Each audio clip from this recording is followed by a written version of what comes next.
That's not snow. That's sugar, falling in amounts you can barely imagine. Every single day. But what you're seeing right now is only the end of a story most people never get to witness.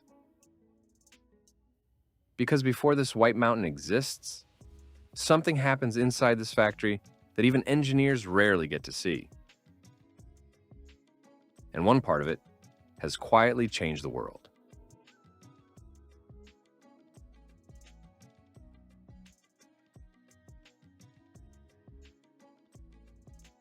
Sugarcane has one deadly enemy: time.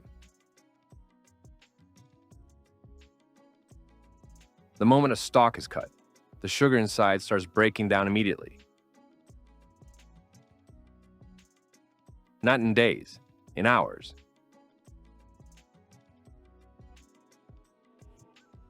But before the harvest even begins, the fields are set on fire, on purpose. Flames racing through the plantations at hundreds of degrees, burning leaves, weeds, snakes.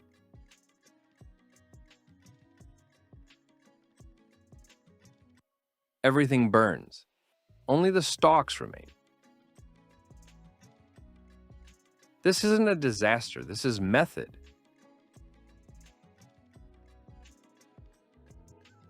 Then the machines move in. Harvesters the size of houses tearing through the fields. 40 acres per day.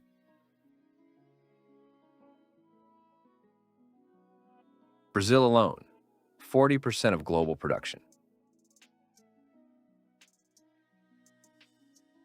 A single factory processes more sugarcane in one season than most countries produce in a decade. One single factory. By the time it arrives at the gates, it's no longer a raw material. It's a ticking time bomb.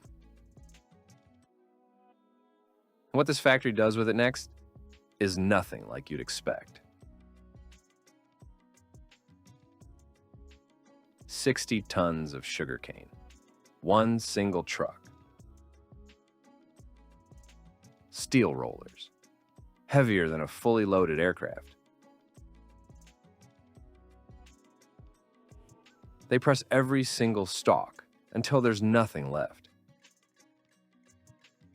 The pressure is so extreme, maintenance crews can only enter these machines at a complete standstill. One mistake, and the roller takes everything.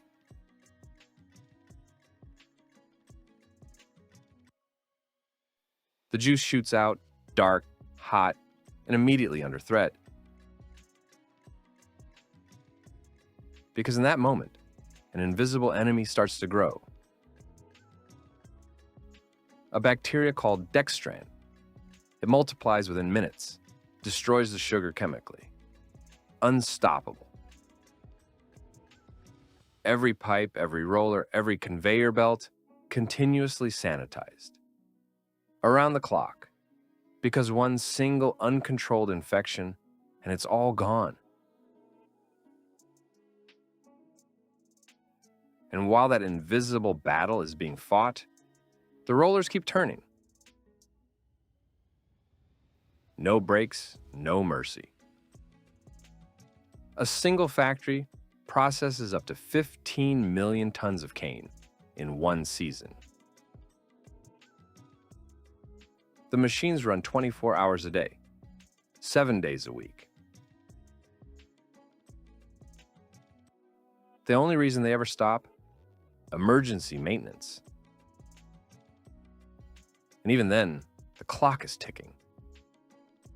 Because every hour of downtime costs tons of raw material decaying, juice turning, sugar lost. This factory has zero tolerance for mistakes. 7 tons of sugarcane for exactly 1 ton of sugar. And what happens to the rest? Nobody saw that coming. And this is the part that never makes it onto a supermarket shelf.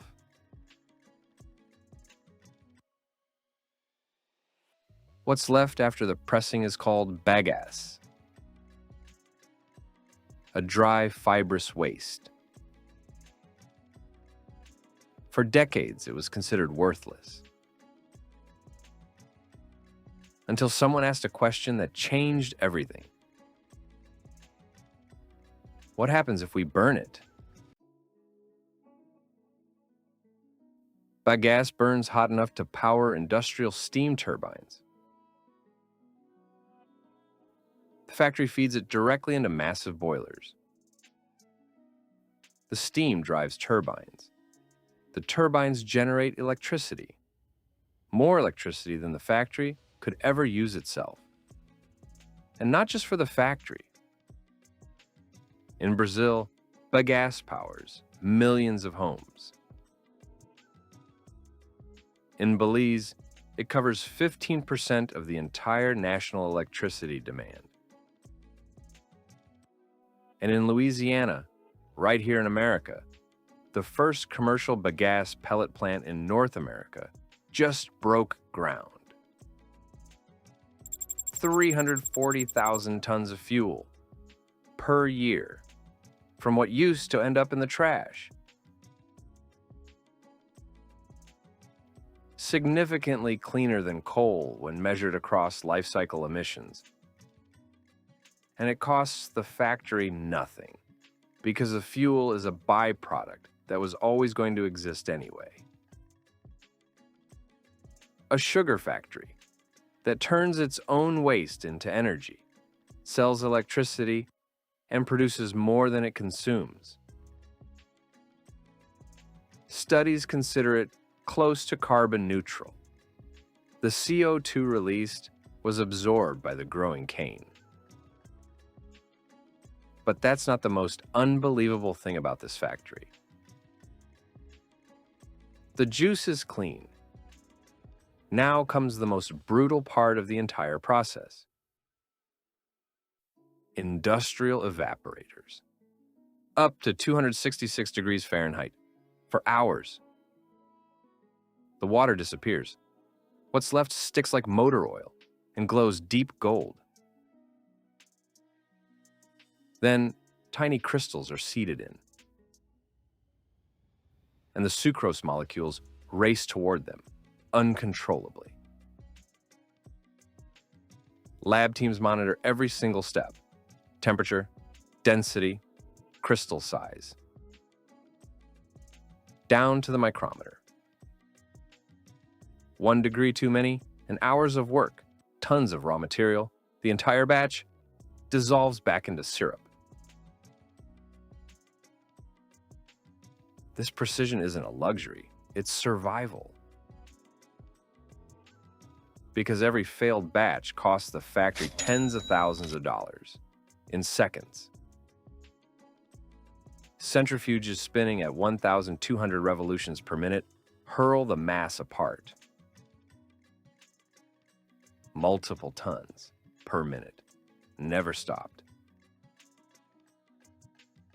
What's left inside, golden, warm, still steaming, is raw sugar.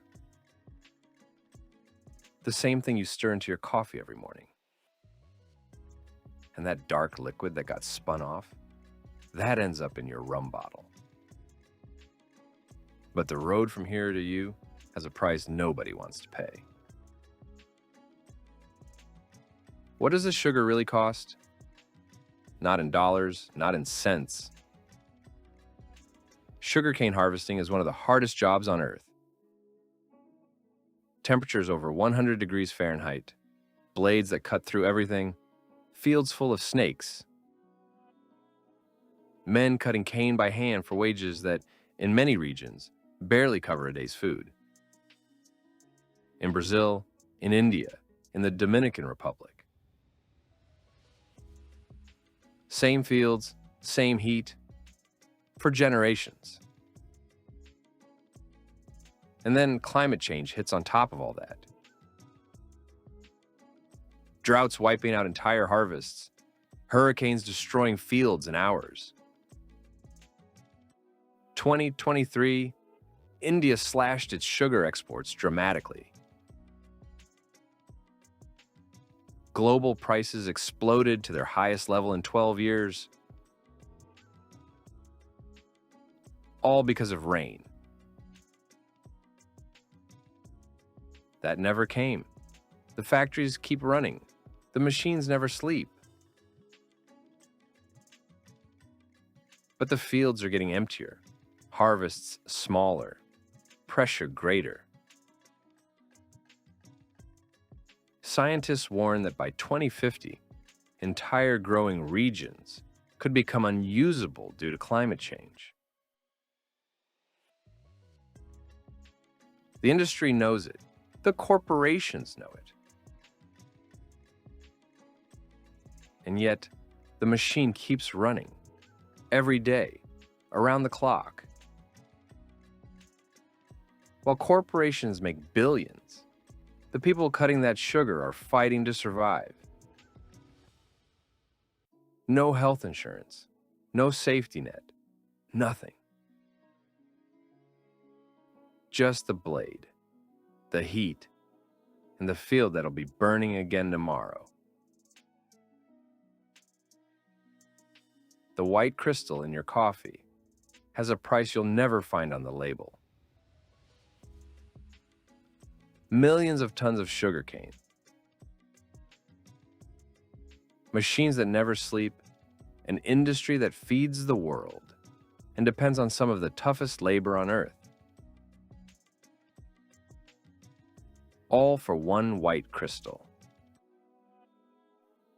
And while you're watching this, somewhere in the world, a field is being set on fire right now. A man is swinging his blade. A factory is running through the night. Same factory, same night, every single day of the year. The question isn't whether you knew this. The question is what you do with it now.